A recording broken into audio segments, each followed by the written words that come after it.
Веќе една недела одделите за имунологија и пулмологија се фузирани, бидејќи нема доволен медицински кадар, информираше денеска директорот на клиниката за детски болести Реджеп Мемиди.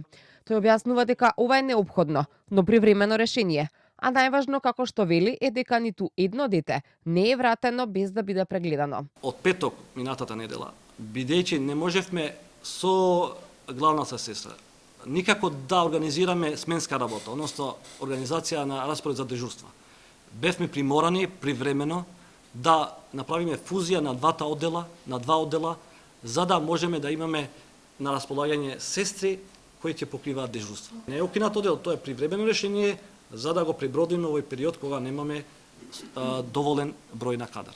На клиниката во моментов, како што информира директорот, вработени се 144 медицински сестри, од кои речиси половина се ослободени од дежурства по разни основи, а 25 се над 60 годишна возраст, односно исполнуваат услов оваа или следната година да заминат во пензија.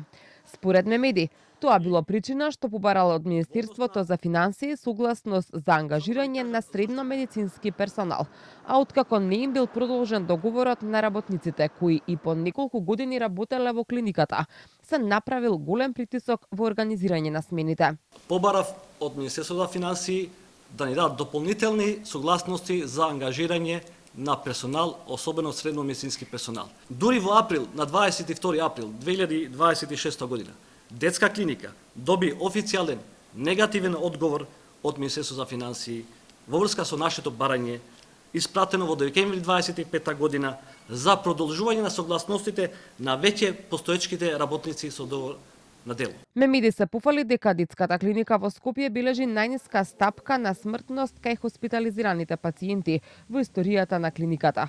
Како што кажа, анализите покажале дека во 2015 година процентот на починати пациенти во однос на хоспитализираните пациенти изнесувал 1,51%, односно 108 смртни случаи, додека во 2025 година стапката на смртност паднала на 0,51%, односно 39 смртни случаи.